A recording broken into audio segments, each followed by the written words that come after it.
In the Alchemi-Culture philosophy, there are 7 polar aspects of humanity that we need to look at if we hope to transform ourselves and the world around us. These are cosmology and philosophy, law and justice, economics and currency, citizenship and social dynamics, agriculture and ecology, science and technology, and healing and medicine. In this podcast, we're going to talk about these topics. We're going to expose ideas that can help inspire an alchemical transformation of our culture, one listener at a time.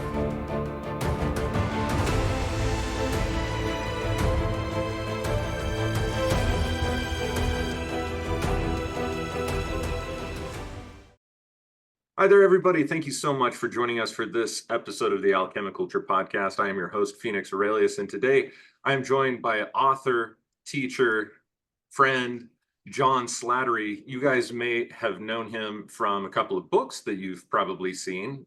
You can hardly go to any sort of foraging or herbal section without seeing a couple of his books, especially where I live here in Utah and in the American Southwest. First one is Southwest Medicinal Plants, Identify, Harvest, and Use 112 Wild Herbs for Health and Wellness. And also Southwest Foraging, which was the first book that I picked up where I had seen your name.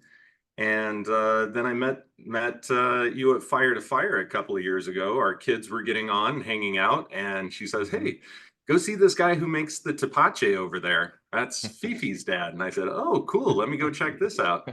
And sure enough, it's John Slattery. So welcome, John. How are you doing, man? Doing great, Phoenix. Thanks for having me. Hey, my pleasure. So, a lot of people know you as a Southwest medicine man, a bioregional herbalist would be one of the main terms, specializing in Southwest plants. Tell me a little bit more about how you kind of got into the Southwest plants. Was it just based on where you were living, or what types of initiations happened that drew you to the Southwest? Yeah, I appreciate you opening up that question. So I think I'll expand it a little bit if you don't mind. Please. It actually began in a more precise sense while living in Brazil. And so I had left this country in early 2002. I had done a vision quest near Chaco Canyon in September of 2001. In fact, I was there when the first planes started flying again after the closure of the airspace. Yeah. And so I was there for 3 days and nights fasting, seeking a vision of where I was to go in my life, what I was to do. And it wasn't quite what I expected, but I did see the vision of my daughter, who you alluded to earlier, who your daughter affectionately called Fifi. That's what gave me a laugh. Yeah. And so it was still yet unclear what I was to be doing with my life, but I had some real qualms with what I was becoming awakened to in our culture, in our society. And I didn't feel good about where it was going. And so I decided to leave this country and gave away a lot of my possessions and hit the road. Had a friend drop me off at the Greyhound station in Tucson, and I headed over the border. And my intention was to make it to Brazil by land. At the time, I had been playing capoeira for a couple of years, and I had been involved in a samba reggae band and a Brazilian roommate. So I had some kind of acculturation to Brazil, and there was something calling me to go down there. So fast forward about 6 months of traveling through Central America, primarily Mexico and Guatemala. I had gone in with an interest in herbalism to some extent, more about just holistic healing. I had studied shiatsu prior to that, and a little bit of the internal martial arts, but that hadn't quite started yet. A lot of yoga at that time. At that point in my life, I was practicing Ashtanga yoga, about 2.5, 3 hours intense practice every day. Wow. Yeah. And so I was, as ironically as I started this journey to Mexico, like I should be in India actually. Like, Yeah, I know. Seriously. I'm traveling through Mexico where people don't really at that time really appreciate or understand yoga, but nonetheless, there I was trying to embrace that. And everywhere I turned, I kept coming across, let's call them eco villages, or some type of response to the over industrialization of society and people seeking to get away from the urban environment. So it was a mixture of educated urban people of European descent, even in Mexico, and then an indigenous component to that. And then, of course, culturally, even a mix there, even within an individual. And so I kept finding myself in these places, is what I was drawn to, explore the culture and to be in nature. And in each case, I'd find somebody from some aspect of the culture, usually closely tied to the indigenous culture, who was showing me something about herbs, or it was, offhanded or, indirect or whatever. And it became more and more direct as I proceeded on this path. And then I got to Guatemala, and there I met, I had actually been there previously, and so I had a particular place I was going back to called Las Piramides. And Las Piramides was a meditation center. Maybe you've heard of it, Lago Yeah, yeah, Atitlan. yeah. This was in the early days of that, and Chati and I, who started that, Chati and I had developed quite a relationship, and she was helping me see some things about my past. But nonetheless, I decided to leave that place. I remember the day I told her, and she said, "So soon?" And I'm thinking to myself, I've been here 5 or 6 weeks already. Isn't that a long time? For me, it seemed like an eternity at that, stage of my life, age 27 or so. And I went up into the Cuchumatanes there, the high mountains. So there's a valley there. The name of the town is Todos Santos, and it's at an 8,000-foot elevation in a valley where you're looking straight up into the Cuchumatanes, another 5,000 plus feet above. Wow. And so when I got there, I just stumbled on a place to stay and quickly met this young Guatemalan man who was apprenticing to learn shamanism. He had kicked some heroin habits living in the city, and he was trying to turn his life around. And then through him, I met another medicine person there from the US. He was an Ojibwe shaman and trained chiropractor. And he had also left the US. And so I got involved with their community for a short time. And before I ever met the Ojibwe shaman, I was invited by the young Guatemalan man to participate in a ceremony they were doing. It was a classical Mayan ceremony, and painted rocks and candles and eggs and so forth.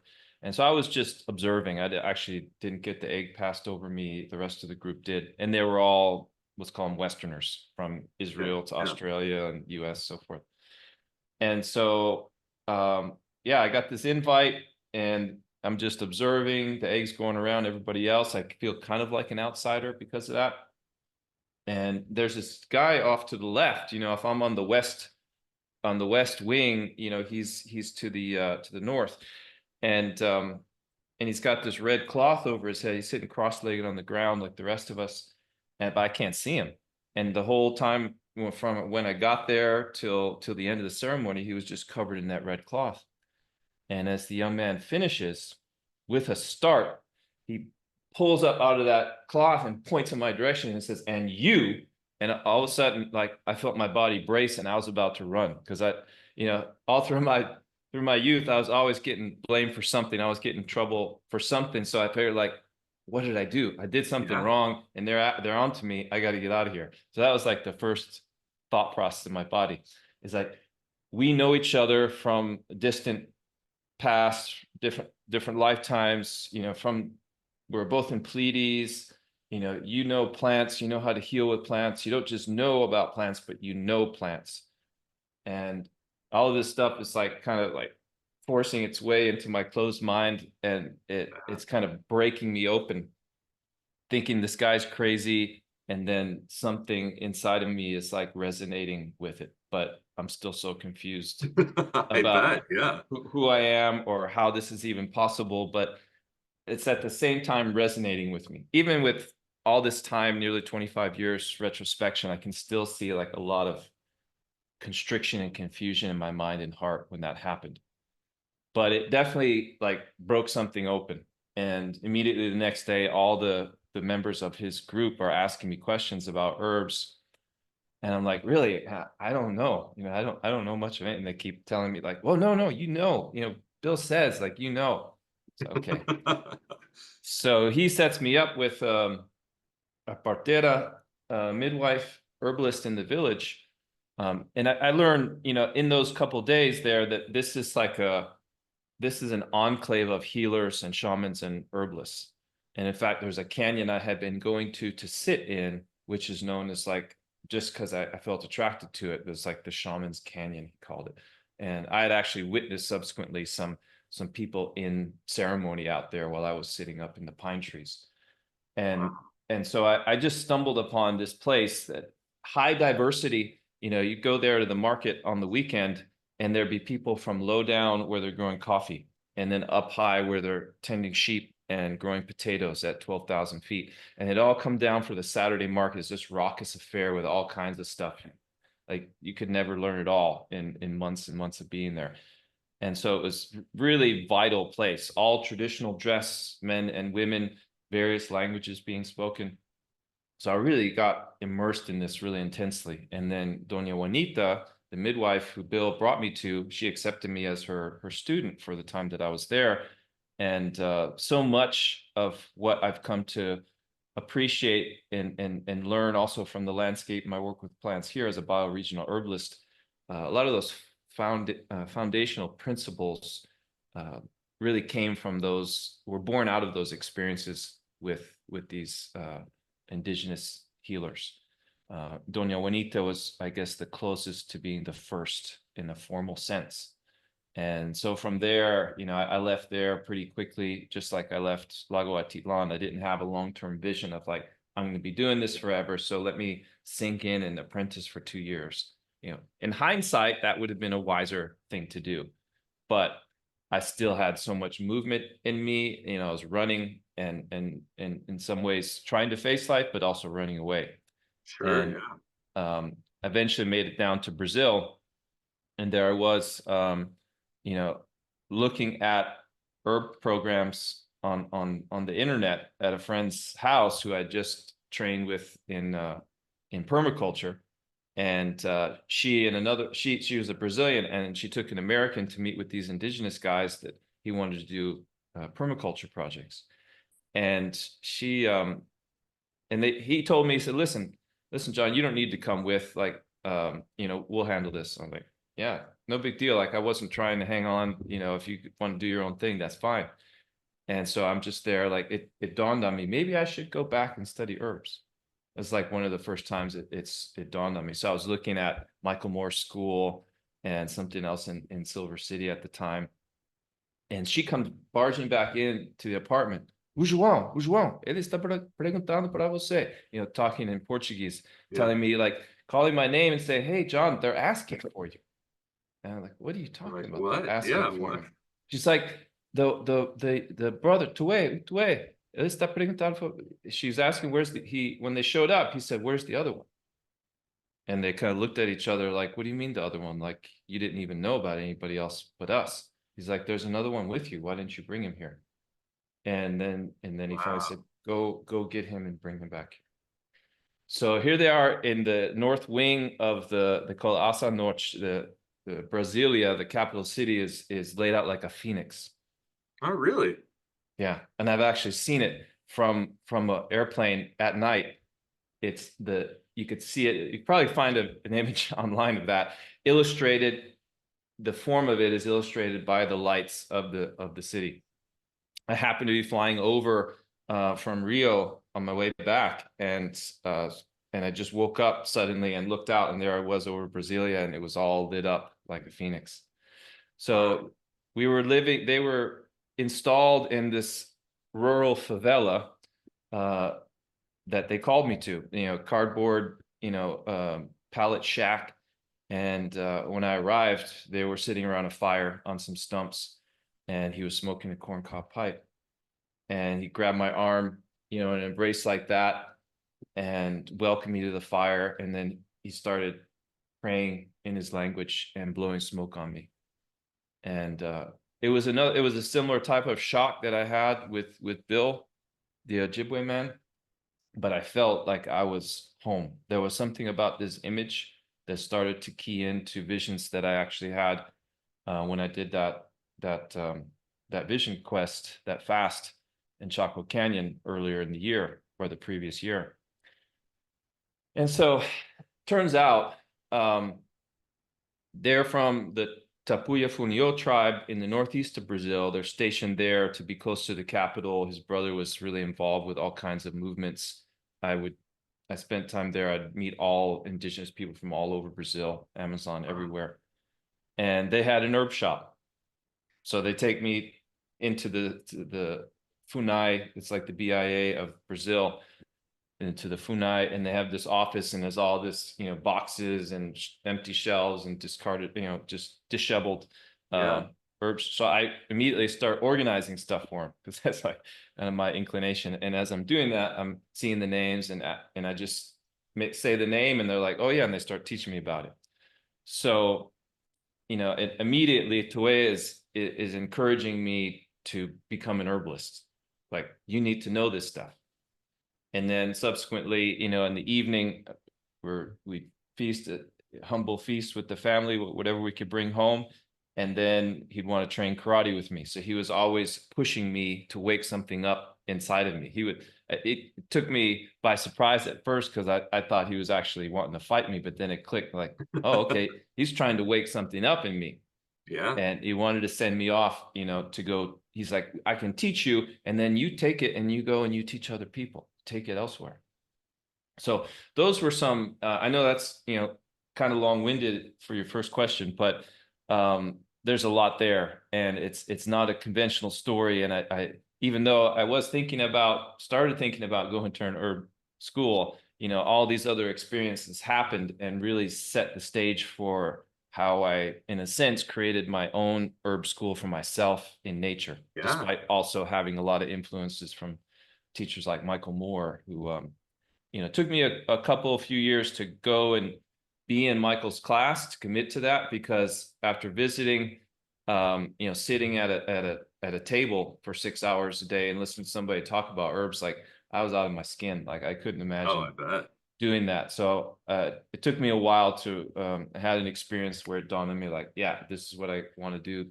I got to go sit and learn from this guy, which I'm really glad that I did. But it was those formative experiences with the indigenous people that helped wake my ass up, so to speak, and helped me become aware of what I was, the path that was before me, that no matter how many times I tried to turn, get distracted by something else, I was like on a rotating platform, that the path would just be right there in front of me again. Man, yeah, that is really fascinating to me, because, my takeaway listening to that story is that essentially you didn't really have much of a prerogative to be an herbalist per se. You were kind of looking at some courses and, what should I do next? But life kind of pushed you in a particular direction, gave you the teachers. It's like, when the student is ready, the master appears type of thing. And there you were in some really crazy situations that I'm certain that with foresight, the best foresight possible, couldn't have foreseen yourself in those situations. So that's really amazing. What a beautiful initiation. And I'm sure that that's probably shaped, since that was your foundation, I'm sure that that's shaped the way that you kind of look at and work with herbs a lot, because oftentimes when we're working with, like, for instance, when I went to Peru and started asking local Vitalistas about, like, what does this herb do? Their answer was like, well, it does what you want it to. Oftentimes they're like, well, we have, like, especially the tabaqueros, they have just tobacco and use the smoke. And they're like, yeah, it will clear out whatever is going on for the individual. It does what you want it to. There's not like a property to it, which is totally different from the Western herbal model, of course, which is this plant is good for this, especially in this preparation, this plant does this type of thing. It allows you to kind of reach in and to sing to the essence or the spirit of that plant, and to be able to meet it halfway and work together. Was that also a lot of the type of experience that you had working both with Doña Juanita as well as working with the Brazilian shaman?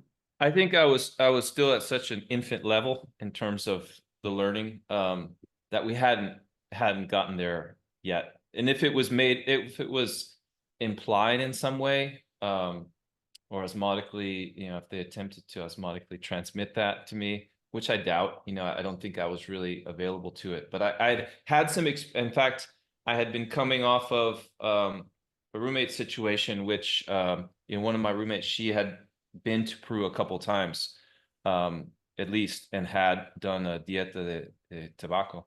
So I had a familiarity with those concepts. In fact, there was a lot of that imagery in my mind, and having read the whole Don Juan series, I had kind of that idea as I was going over the border, as if there was some man out there, some shaman or someone who would know the right thing to say and do, or the right herb to give me to help me to get out of my pain, to transform the constriction that I felt within.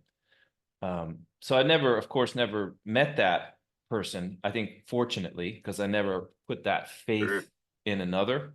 I was given the opportunity to see for myself what was out there in encouragement of myself, rather than otherwise being given the opportunity to invest myself in another person. If that makes sense, the words I'm using. That totally makes sense. So it took me a while to, although I had had a glimpse of what you're saying in a very, felt,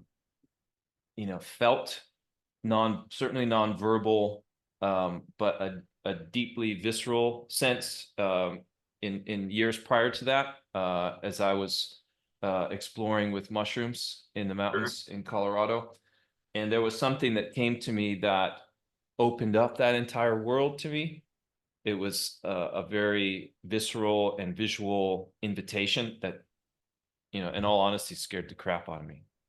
I just fair enough. Yeah. I just wasn't ready. It was so amorphous and fluid, which is what I've come to appreciate, what nature is, the vital force of nature.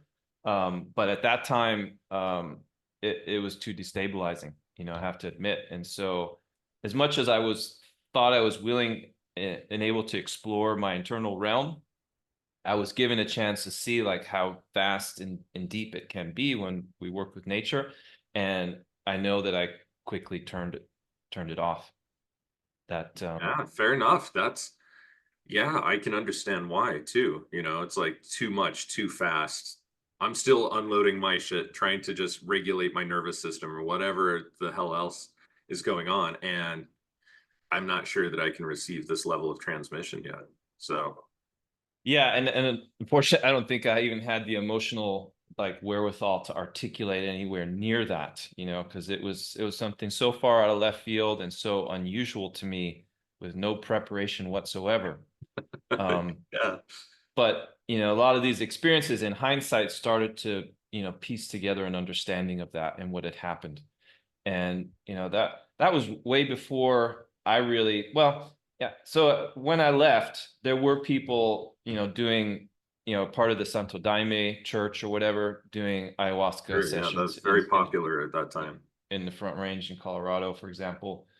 But having those experiences that I did, and then coming back and seeing how this has expanded, become more and more popular, I realized, like, when people talk about being a shaman, it's like, I don't think you really understand what this means. Like, yeah. Do you really know what you're signing up for?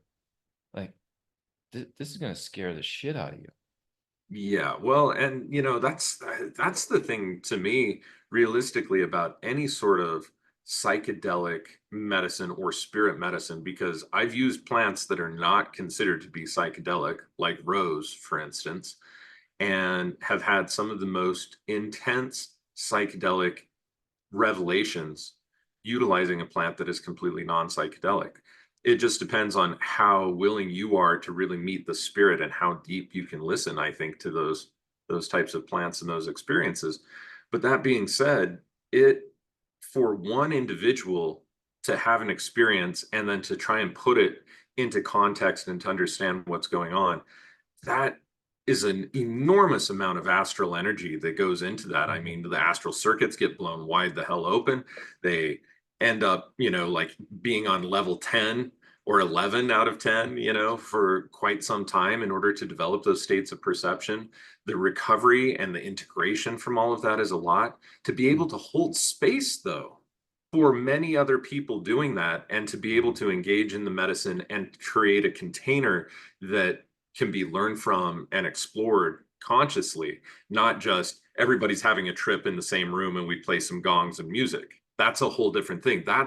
It reminds me of when they were studying Dzogchen Buddhism. Some Western scholars in the early 1900s go to Tibet, and they end up, saying, "Oh, what is the purpose of you making all of this noise with the gongs and the rattles and the conch shell and all the other things during the time that you're praying?" And he says, "Well, that's not the prayer." The monk says, "The prayer is what happens when the mind is distracted enough by all of these external stimulations that we can retreat into the solemn space of the universe." I think that is really a space that a shaman holds, is being able to really ground in that solid state and be able to hold that container to allow for the inner transformation or the purging or the healing or whatever of the individual that's going on. And historically, most shamanic work is not in a group context anyway. It's not taking on multiple clients at once. It's usually working with one person until they're able to get their wholeness back under themselves and into themselves so that they can reemerge in society. And the way that it seems to be practiced here in the United States is very much so the type of tourist trap shamanism that a lot of Westerners have experienced in other countries, which is, let's go there, take drugs, some guy will dress up in costume and sing little icaros for you, and not have that deepest capacity. Not to say that all shamans are like that, but I met more of them like that when in my travels to South America than not, that they learned that it was an industry, that it was people were coming down here to do that. And sure, I can source the remedy and, work with ayahuasca or work with, iboga or work with whatever the substance is, to such a degree that if Westerners are willing to give me money, sure thing, I can do that. And unfortunately, it seems like that type of shamanism that has really become most prevalent in the world today. And that's not to discount a lot of the folks that I know that engage in these types of ceremonies. They're oftentimes very good people. They're getting something out of it. There's definitely some sort of, I wouldn't necessarily always call it development, but there is insight that can come from that. But is it a guided transformation of the lifestyle?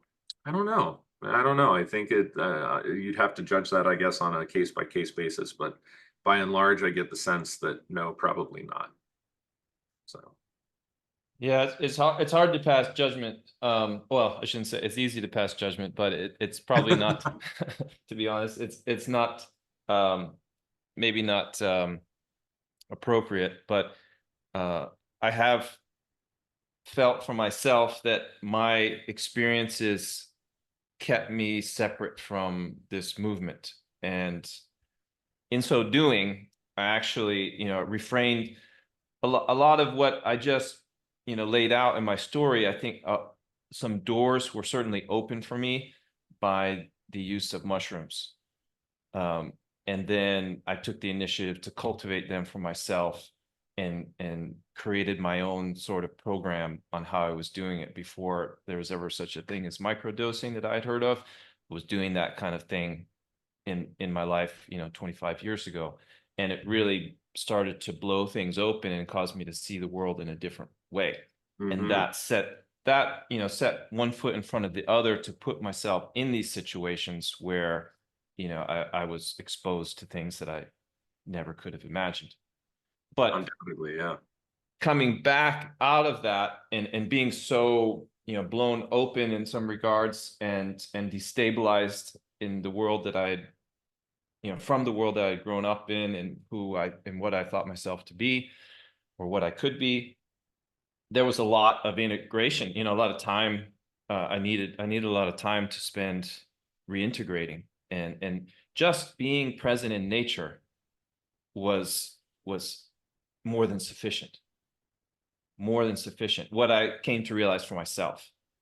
And then as I got to know the plants more closely, like you were expressing with Rose earlier, I began to realize that my consciousness could become altered to a significant extent, sensorially and my thoughts and so forth, just by bringing my mind in front and center with what I was feeling from the plant. And then as I started to see that, when I introduced other people to that, very reluctantly, and it took me many years to do so, but I invite other people I felt I could trust into that, and then witness that they were also, like, their consciousness was shifting. They're expressing some truth to that as well. Then I realized, like, wow, this to me almost feels more powerful, because I'm slow, almost like a baby learning to crawl, that, they'll teach themselves how to walk and they'll be able to walk for the rest of their lives without going back to crawling again. But, you get on a rocket ship and you go to some other world where you see all kinds of things that you can't remember, but 5% of, the next day. And then you're back into your patterns of struggle. And not to say that I've fully, made the best out of all those opportunities, but I nonetheless feel the difference. I can recognize the difference between the two. And it kept me away from those substances for many, many years, because I felt like I needed to discipline myself to cultivate a stronger foundation. So that has then hence laid the groundwork. It created the space for a lot of the implicit teachings that I received from these indigenous people in my formative years, and then also laid the groundwork for me to experience vitalism, such that I feel I know it, not as a theory or as an abstract concept, but as an experience that I can relate, in a multitude of ways. I can relate to so many different things because of the authentic, lived, felt experiences that I've had. Super cool, man. Super cool. Yeah, what a fun journey. So it seems to me just like a vast contrast, but maybe within the context of your life path, it was just an extension of, or the next step to your pathway. Going and studying with Michael Moore, because he's in Arizona, right? And he runs the Southwest School of Botanical Medicine, which is in or near Bisbee. Was it at the same time that you were studying with him too? It was, yeah. I was in one of the last, I forget when exactly Michael's last year of teaching was. It might have been 07, because he passed in 09, early 09. And that was the last iteration of his school that I think had started maybe in Albuquerque, and was in Silver City for a time, Santa Fe also, of course, and then ended up in Bisbee. So we were outside of the town of Bisbee, stone's throw from Naco at the border. But yeah, what I'd like to say about Michael is that he opened up he was like I have two people in my life that very different, but geographically, where I study with them, very, very close. And so what Michael was to me was like a composite of 20th century into 19th century herbalism in the Western world. Like how he had pulled all of that in through reading, and the old texts from the 19th into the early 20th century, and then his relationships with so many people, foundational people in the herbal renaissance of the 20th century, and then his movements all across the West and into the East, learning the plants in the field. So my experience with him was like getting a distillation of all of that. Like, of course, it's not my experience, but I could see through him into the world of herbal commerce and wildcrafting, from stories of, products he found on the shelf at a shop in Arkansas, to stories about, these, experiences he had at some of the early Brighton Bush herbal conferences, or, what he learned about the, John Uri Lloyd and their preparations from all this research. And so just as much as I was resistant to sit at a desk, at a table with him for 4 days out of the week for whatever it was, 5, 6 hours a day. In hindsight, that was totally worth it for what I was able to glean. That I don't know where else you could get that today. I don't know who else transfers that in any similar way to Michael. So the world of herbal commerce and just the vast world of Western herbalism, from Samuel Thompson down to Michael Tierra and Rosemary Gladstar and everywhere in between, Totally. condensed through the lens of an intelligent and articulate person who had their hands in it all along the way. Man, yeah, how fun. And so how did that shape you then and shape your work? Because now, from the pieces of the puzzle that I have so far, it seems like there's this very much so like looking at and working with some native herbs that probably you were taught they're like local names, probably not a lot of scientific names, both in Mexico as well as in Brazil. And then some of like maybe what we call like folk curative properties to them, and then studying with Michael and getting a very Western view. What did you ever develop any sort of synthesis? Did you lean one way more than the other? Like, yeah, tell me a little bit about how all of this has kind of informed your viewpoint. Great question. There's two points in the timeline that I could fill out to help answer that question. One was that before, where this really all started in terms of my study of herbs, which is something I left out earlier, I didn't think of it, but while still living in New York in around, say, 98, 99, I had picked up one of Henry C. Liu's books at Barnes and Noble. And so that is the tall, narrow book. And so it was list of foods, but also herbs and the whole Chinese cosmology inside of it. And so I'd already been somewhat interested in that through shiatsu, but then this now helped me delve more specifically into the organ systems and the yin and yang and so forth. So I started going to Chinatown and finding stuff, holding my nose, so to speak, and Yeah, totally. and finding stuff and then taking it home and playing around with it. And so that holistic cosmology really resonated with me. Now, it wasn't articulated in any way close to that in the limited time that I had with the indigenous people. I'm sure that with more time, I could have seen some corollaries, but I very much then was connected to the idea of bioregional herbalism in the sense of this is my village and I can go, in a 50-mile radius of here and I can show you stuff, to heal this, that, and the other thing and find foods in this season, that season, that season. I can heal the horse and the sheep and find this herb that helps on this condition and that condition with the elders, with the children, so very well-rounded, a very grounded experience of herbalism that is, devoid of any book knowledge. And so that's really where I started going in a purist sense, that I refused to learn for a couple of years. I refused to learn any scientific names. It's just somebody, I just kind of like, I don't want to hear it. I don't want to know it. I just want to know the folk names. So that was kind of like my teetering back and forth and kind of learning the boundaries of what was out there and what I was willing to do at certain times. And then, so coming to Michael was like making that choice.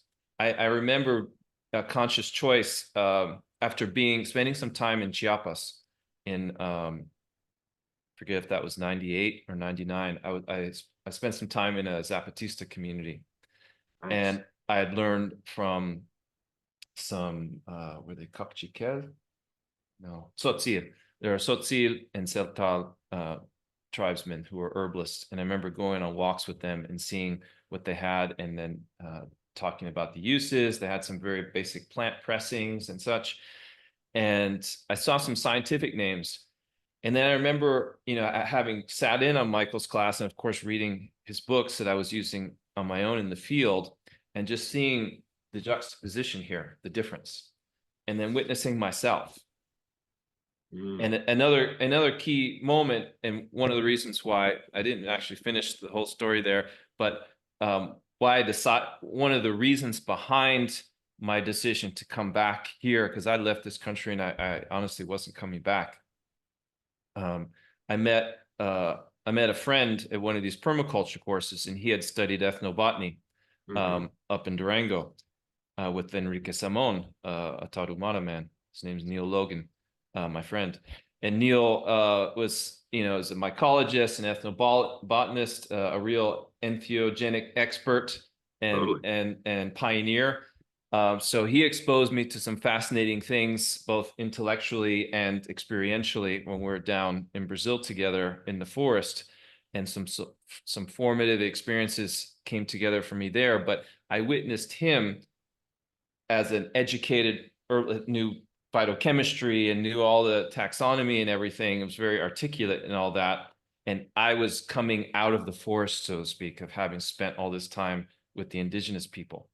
He had some of that as well, but it was a different route.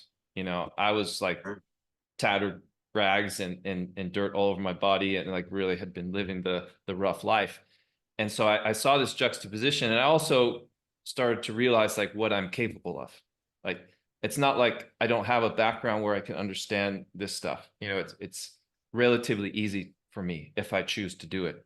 So I had a change of mind where I saw, okay, these people, they could actually probably benefit from me if I still engage with these people, various indigenous people, so many different people I'd been associated with.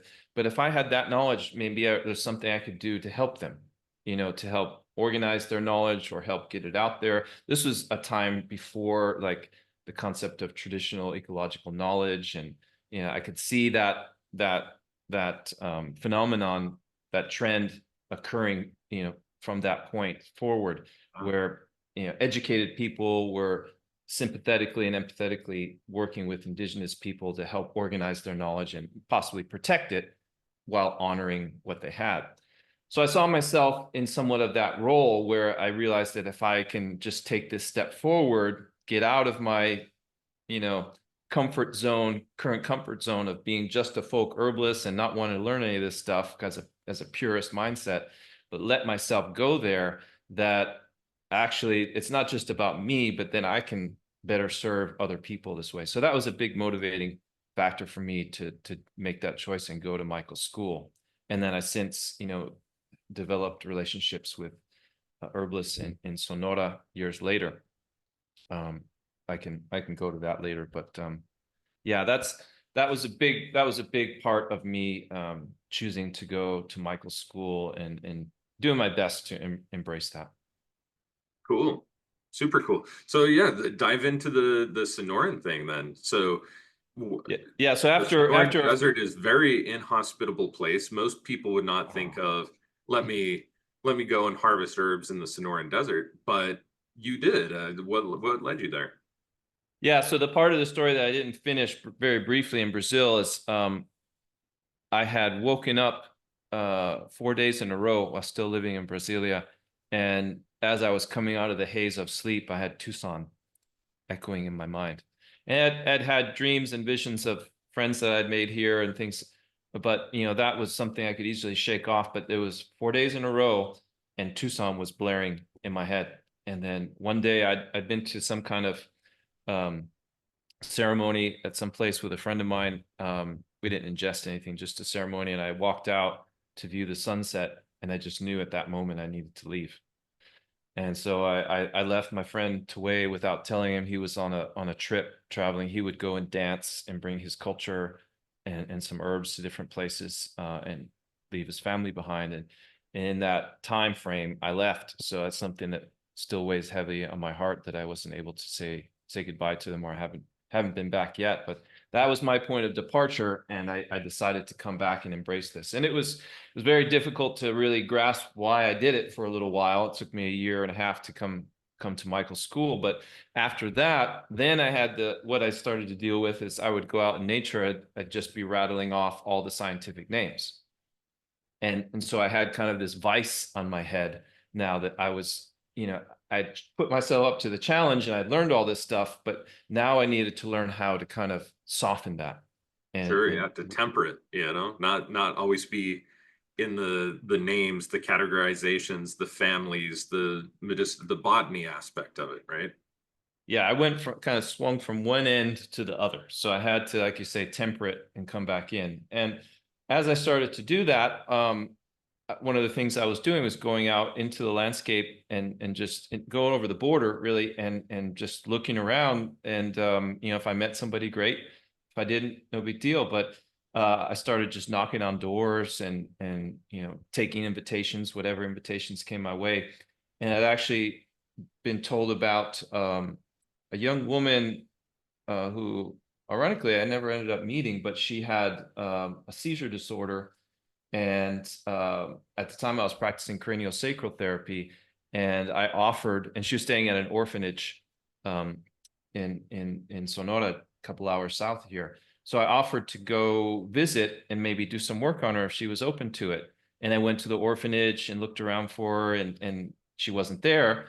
But got in a conversation with a young woman who knew of an herbalist that lived up the street. She's like, I can take you to go meet her if you want. I said, sure, let's go. And so that ended up being the home of Doña Olga Cañas Ruiz, who became like my Mexican mother. So we hit it off immediately. And, I spent the next, whatever it was, 8 or 9 years with her before she passed away, going on adventures and regularly visiting her and bringing a lot of people to visit with her as I recognized the true treasure that she was, similar to Michael, but in a folk sense and in a purest sense of Sonora, a folk amalgamation of the cultural landscape of Sonora, which is extremely diverse and certainly was even more so in the 20th century. From the high Sierras down to the sea level and everything in between, she basically was part of an itinerant farmer / gypsy community. That's really fascinating. So I had never heard of these people before, but I think within our first meeting, she mentioned how she was a pajarera. So they're known as the bird people. Why? Because they would capture songbirds and then build little jaulas or cages and then sell them. They would capture some off the nest. They would actually, capture quail also and keep them for the production of the eggs. She had all these ways of like kissing her hand and making different sounds to call the birds. And they'd work together and somebody would call a bird off a nest and then they would come and grab the young ones. And that's how they would, so, and then they would sell them as songbirds. But they were known for many other things as well. And so she, as a young girl, learned by observation from the elders in her community that of what herbs to use. She wasn't a pajarera by birth. She was actually of Seri and Autumn on her mother's and father's side, respectively. And because her mother left and her father had post-polio syndrome and couldn't really walk, her and her sister were kind of hard up. And they have some amazing stories where a doctor gave a prescription to go to this hot spring in the sea. So they put him on a cart with a burro. Somehow they managed to apprehend that. And then they traveled across a pretty desolate desert, stopping at spare ranches here and there as like a preteen and early teen girls with their father.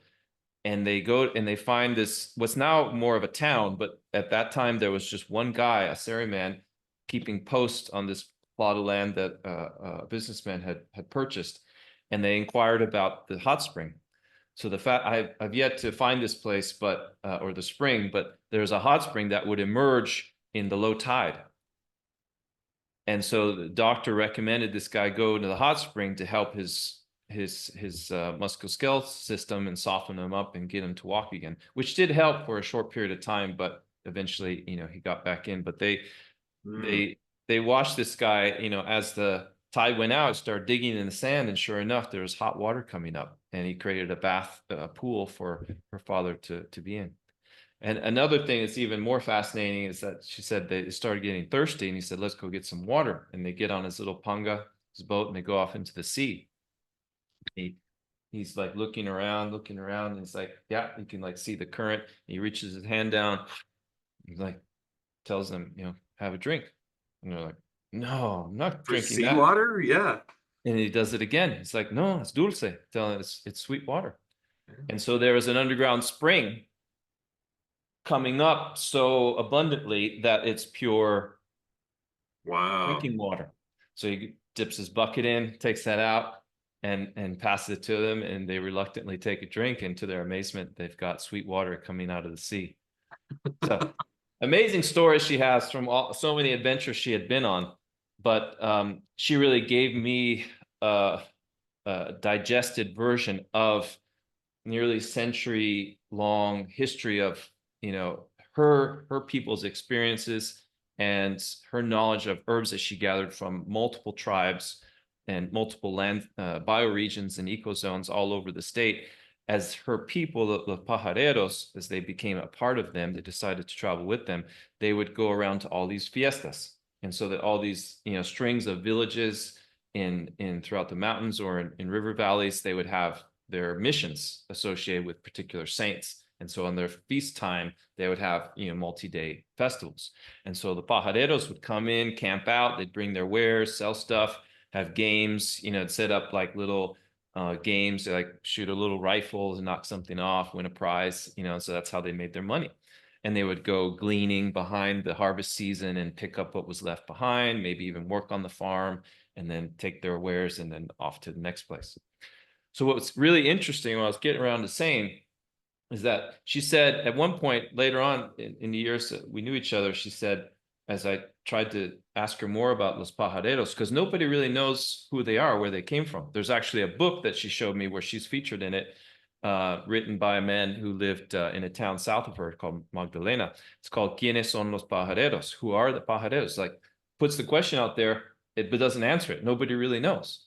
And so she said that one time, she said very clearly, most of the elders that were part of the group when she joined, they were light, fair skinned and had blue eyes, and that they spoke a different dialect. So not Spanish, not any of the indigenous. So later on, I come, and I didn't even ponder anything else other than just what she was telling me. But in my own research into Irish history, you know, the cart in the Irish Traveler. How did the Irish Traveler run? The cart. Well, they came over in the approximate number of about 10,000 Irish travelers to the US in the late 1800s.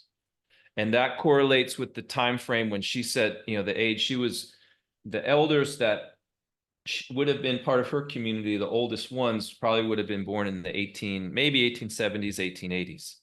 Oh, and okay. that would have roughly correlated with the time. It might have been the offspring of the Irish travelers that had come over from Ireland. That was a really common thing. I mean, I remember that they got mistreated, the Irish volunteers during the Civil War. And so during the Mexican-American War, a lot of them went across the border and actually fought for Mexico against the United States because of their poor treatment.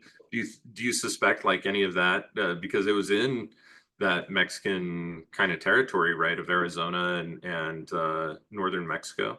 Yeah, I think you're referring to what they call Los Soldados de San Patricio or something like that. They're like the St. Patrick's soldiers. So they defected because they're like, hey, we're not on the right side of things here. You know, and so with their own honor and integrity, they went to the side they felt they were, it would, you know, they could realistically support, you know, without feeling like they're fighting against their own people. But yeah, I wonder, just the, you know, so the pajareros were like the lowest rung of the social ladder. Mm. You know, they didn't have a home. You know, they didn't pertain to anywhere. You know, they might pick a tree. Like, this is our mesquite. In fact, that's where they eventually built their homes because culture, society changed and they couldn't really move around like they used to. But it used to be they would seasonally come back to the place where her village is at, El Crucero. It was nothing but just open, you know, riparian area. So they would come and pick their mesquite tree. And so that was so-and-so family mesquite tree, and that was theirs. And they might like hang up a tarp or something if it was, you know, a canvas tarp if they needed to keep the rain off, or sleep in their cartera, their cart that the burro dragged along. But yeah, so it resonates, it correlates with the concept of the Irish traveler, which are still at the bottom rung of the Irish culture, and not too long ago have been made to become stationary as well. Yeah, because of the laws there, they couldn't just go around and camp and be in private or public land. That is, yeah, it's really absolutely fascinating, actually, when you get into, the story of the Tinkers or the Travelers, because, yeah, it's such a plight of displacement pretty much all the time. And we feel that that was the same thing with this group. You call them pajaderos? Mm-hmm. Yeah, interesting. And so for me, it was kind of like a full circle in that, you know, I happened to meet this woman who is like the epitome of what I guess I'm looking for, in terms of finding the people who really have the knowledge, who have put in the dirt time. She's more dirt time than I'll ever be able to muster in my life, even with if I live another 50 years probably. But she, you know, so she shared all that with me as if I was her son. And then years later, I realized like how she was raised, possibly by, raised in the sense of becoming an herbalist indirectly from these people that might have come from Ireland. Yeah. And so I'm like I'm connecting with her through a path that is mine, but perhaps connecting to my own or a version of my own ancestral heritage via her. So that was a beautiful moment of epiphany for me to see how there was some poetry in all of that. Yeah, let's actually get into that, because when I met you at Fire to Fire a few years ago, that was one of the things that we had got on about, Mm-hmm. was Irish language, Irish culture, Irish bioregional animism, and herbalism. And you were explaining to me, terrain from Mm-hmm. an Irish perspective, like Chiroliocht. Um, what, how does that kind of come into play right now? Is it mostly something that like you've studied and a passion of yours that kind of comes into play in your own philosophy, or are these types of things that you have integrated from the Irish tradition also passed on to your students? Yeah, that's a great question. It's certainly been a personal passion of mine for many years, and kind of think of where I want to start. I think I want to give a little bit of a backstory, if you don't mind. Not at Um, all, please. in that, probably not unlike many others of Irish heritage, I was quite ashamed of my Irish heritage for some time, um, and proud at the same time. Sure. Yeah, it's a dual-edged sword, depending on the community and context and everything else. And so I had the connotation that we were basically no good, just um, derelict ruffians, drunks. Even though I saw evidence to the contrary, that was like almost like the story that I had to accept. And did you grow up on the East Coast, John? I grew up outside of Chicago. Oh, okay, cool. Yeah, Yeah. well, definitely there's strong numbers of Irish population, Irish heritage, I guess I should say, outside of Chicago. So that definitely makes sense. And there, we had not too long, probably before you were born, signs still hanging up saying no Irish need apply and other things. And that would have been only a generation or two removed from time you were growing up, right? I suppose so. Yeah, I don't know that history too well in Chicago, but I do know that when I first went to Ireland and just saw how people were living, saw the interiors of their homes, I realized like this is not too unfamiliar to me. Yeah. There was all kinds of accoutrement and sayings and just ways of being and choices in life that nobody ever explained it or talked about it. And had I not seen it later in Ireland, I wouldn't understand how familiar and how similar it was. Um, but what it took for me, kind of tying into some of these other stories, is that um, as I landed here and connected with the landscape and connected with people from this landscape, I made close ties and bonds with families and friends, and ended up spending a lot of time amongst the Navajo, and really came to appreciate their culture and their a lot of their teachings and their ways. I embraced it. And then after a time, as I started to, it just started to appear off the periphery and caught my attention. I started looking at it. Oh, that's interesting. And then this my Irish, ancestry, or just Irish culture in general. And then they start to like overlap in such that I couldn't see the difference between them. Or I started to see how they were, overlapping in significant ways. And then I was kind of like, oh man, like I really can't reject it anymore. It kind of like, it was a long, slow chess game with my mind of, rejecting it, pretending I'm not, for the ultimately, the fear of facing the pain that was there, Totally. to be honest. It certainly did. I can't see how it served me otherwise, other than just being afraid to really face the shame and the pain. But I was caught off guard by how I was embraced for who I was by these people who happened to be of a similar ilk, let's say, that then once my mind opened up enough, like I let down my guard in that situation, such that my cultural awareness arose, and then I couldn't deny it anymore. And that was the spark that kicked it off for me, and I just became more and more curious. And so I just wanted to set that in the background, but you brought up something interesting with the terrain. I think I'd like to talk about that. Yeah, please do. Please do. That's a much later, but nonetheless, really, it's seated in my great passion and interest in learning about my culture and faith in the knowledge that's there. So, around about 2020, 2021, I started revisiting this. I consider myself a vitalist, but as I started to open my mind to some intelligent inspection of, let's say, virology, for example, Yes. and seeing, essentially, to put it blatantly, the fraud for which it is, and so then, of course, I'm encountering like this duality of germ theory versus terrain theory.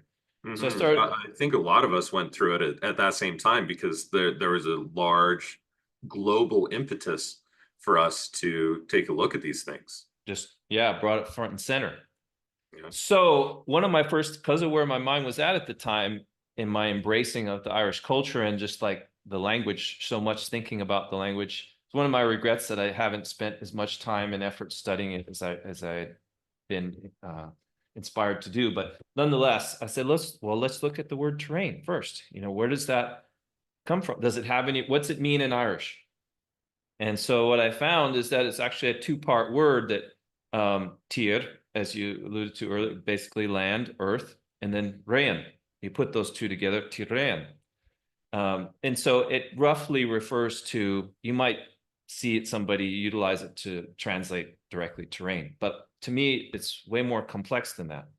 So I wasn't really familiar with rain. So I looked that up. It's like a path, a track, a line, something like that. And so if you put the two of them together, it's like one's path across the earth. I thought, oh, that's really interesting. So I started thinking about, well, what's my path? Like the path that I walk, it may parallel someone's for a time or start from the same place, but my path is unlike anyone else's, and same goes for everybody. And so I had that in the side of my mind, and then I started looking at the second word, and from some of the more esoteric research I've done into Irish culture and language, that I was largely inspired by immersing myself in the landscape there. I immediately saw the first syllable there, Ra, R-A. That is an ancient Irish word for the sun, as indicated by the orb, in the glowing orb in the sky. I'm not sure if you're familiar with Conor McDarry, but he's an Irish author from the early 20th century that I guess, I don't know if esoteric is the right term, but definitely iconoclastic. And it would contradict the vast majority of what a lot of people think they know about, the foundations of our world, but it's very hibernocentric, and tells it in a persuasive way that is not the general sense of persuasive, but like a confidence through cultural knowledge and evidence and etymological evidence, let's say, but conversational enough and interesting read, even though it's over 100 or nearly 100 years old. So I used that as my first reference. And then I also remembered from the notes I'd taken that on was yet another word for the sun. He claims that there were over a dozen words for the sun. Speaking to the complexity by which people viewed the sun.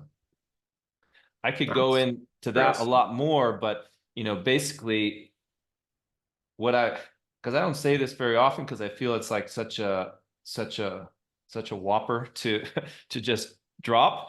But basically what he's saying is that the Church of Jesus stems from Ireland, and it wasn't Jesus, but Ayesa or Yesha, however it might be said or had been said. I'm not sure. There might have been multiple ways, but it was spelled I-E-S-A. And this Son of God. And this church would have predated, of course, everything that we know of as Christian, but in its usurpation through the Roman Empire, what became known as the so-called Holy Roman Empire. Yeah, that inverted all of that. But this goes back to Egypt and probably all of the, if not many, if not all of the ancient sacred sites in Ireland.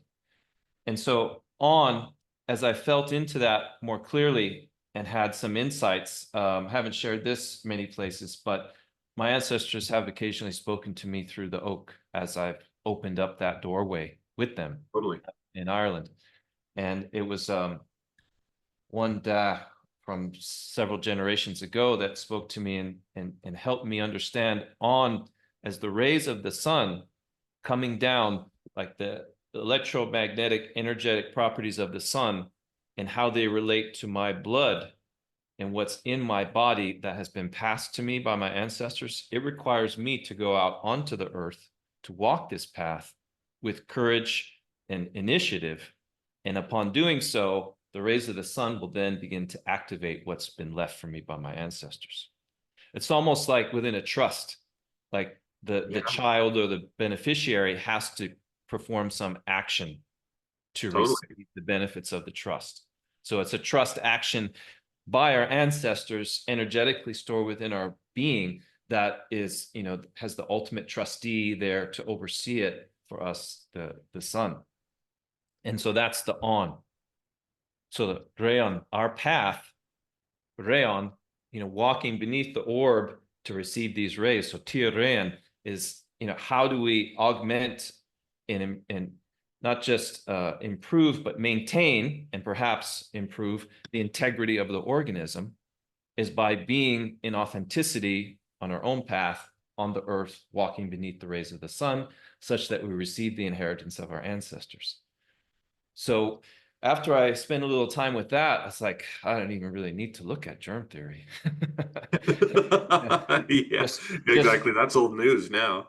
That to me, I could spend my whole life just exploring that concept right there, and developing it. Tirren, that's a spirituality. That's a life's purpose in and of itself.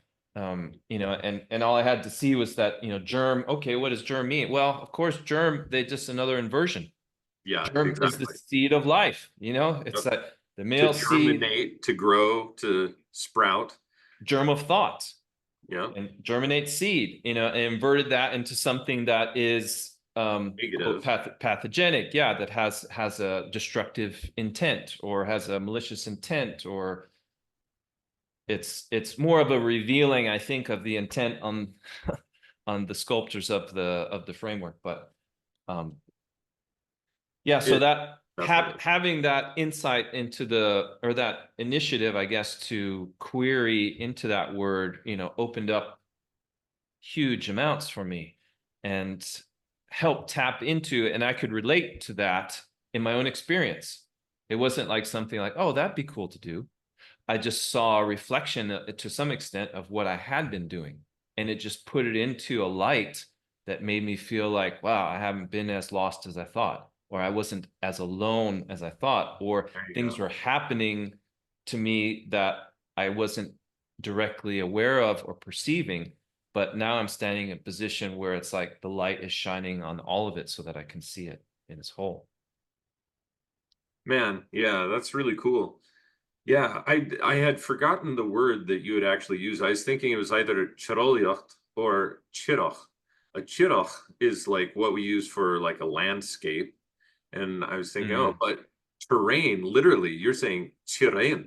And that's, yeah, that would mean literally, like you said, the path of the land or land path, and then breaking Ra and On up into those. I mean, absolutely fantastic etymology and a brilliant deduction of how to arrive there. I think that that's actually one of the beautiful things. We only see it in a handful of languages today, where we can break etymology up so finely and find Mm. lots of hidden meanings. Mhm. Irish is one of those. Hebrew is another one. You know, you to any extent you can do it with certain things, but I see people landing on completely strange answers when they try and do this with Latin or take the Latin roots of English words. Oftentimes it's with a less than scholastic approach that ends up landing at a kind of a wrong answer or whatever. Chiren, though, I can absolutely say, based on the etymology of all those things, that that's fantastic. And it's cool that you bring up Connor McDarry, Mm. because he had a particular brand of Christian mysticism tied into Ireland that is not altogether popular. Like most people would not, outside of Ireland and certain smaller communities, would, or even Newfoundland, would not really know so much about that. How'd you get into Connor's work? That was surreptitious. All kinds of, I had been searching things out, from this side of the Atlantic, and I was mostly finding conventional, certainly I could see what I could see now, conventional resources. And it just felt like I wasn't getting to the depths. And so I went there, and it wasn't like that wasn't the logical process, but I knew I needed to get there, and I finally made it happen. And I set aside like 5 or 6 weeks for myself alone to just be immersed. This is after having gone initially with my daughter when she was a toddler and her mom, and it was her mom's instigation, the whole thing. I said, sure, I'll go. And we got there, and I felt like I was home. It Yeah, was the weirdest thing, like people talking to me about my name and you're from here and there. I felt like I was at home and they knew it better than I did. But then, I just kind of got right into it and started finding my ancestral homeland and everything. So it was very clear to me, like, okay, I got to go back and I got to do what I've been doing here over there. And so that's what I did, just immerse myself in the landscape, um, looking for ancient sites, not some of the quintessential ones, but then a lot of just off the beaten path. Got the ONS right. old maps and just started, traipsing out there in the cold, wet, and feeling into the places. Looking for the oak trees and going to the old stone monuments, and just there's volumes of what came to me in those experiences, things that really really blew my mind. And I'm actually not sure where I was going with this and what I said, so I kind of lost my train of thought, but I know there was something in there. um, Fair remind me enough. what remind me what you had last said. Well, yeah, just about Connor McDarry and how you had like gotten into Yes. Okay. his work. Thank you. Thank you. So in that process of being there, I was also doing, in the evenings, which were kind of long by that time of year in November. I was doing some internet research, and then I started stumbling upon things on YouTube and other articles that maybe the algorithm wasn't allowing me to find on the American side. I don't know. But nonetheless, all these things started popping up. I discovered Michael Tsarian over there, and I discovered Connor McDarry. And so I just started taking all that in. And while I was, so at night, be listening to that, and then maybe playing it, in the car while I'm driving to places, and then going out and spending half a day, a full day, just traipsing around the landscape. And then all of this kind of coming into me, washing over me, and kind of weighing it out in my own heart, and meeting some people that, very few, but meeting some people that resonated with some of this or had their own take or their own perspective that helped me see something. But we're on to, especially women. I really wasn't meeting any men in my walk that saw this ancient power and beauty in Ireland that had been usurped. I think, it goes back to the claim statement that one of Cromwell's generals had made, like who was in charge of the field operations or something. Is the major command was kill the women and rape the men. Yeah, there you go. And I think that's the effects of that operation still wreak havoc on the psyche of men today in Ireland, especially, of course, women as well. I mean, no one's free Free from of that, but trauma. Yeah, exactly. But so many self-destructive patterns. So I started to see a whole new realm, like something I hadn't even conceived of what ancient Ireland was. That Conor McDarry's work specifically like gave it so much more grounding, and it resonated with my own experiences. And of course, Michael Tsarian as well, and it's not Andrew Collins. You might know the name of the author, but he's also from, I think, Belfast, and he wrote a book about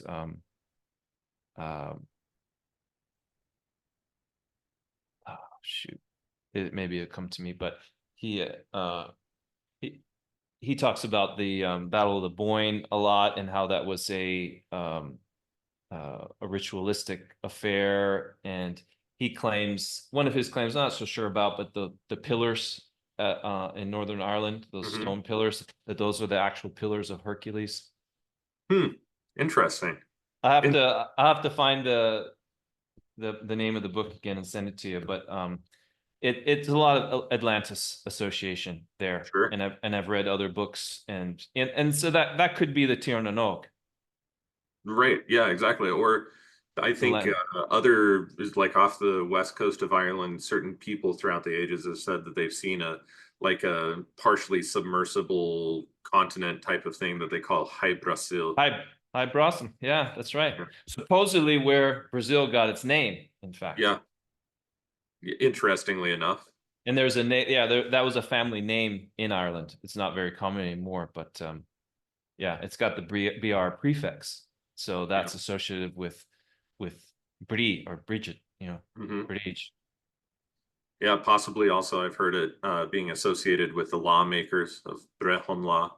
Of course it would be, yeah. So very interesting. Well, look, we've been at this for an hour. Let's go ahead and take our first break here.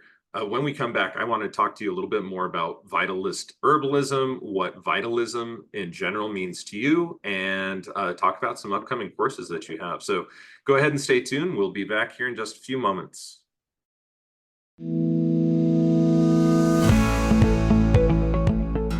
Have you ever heard of a Chio before?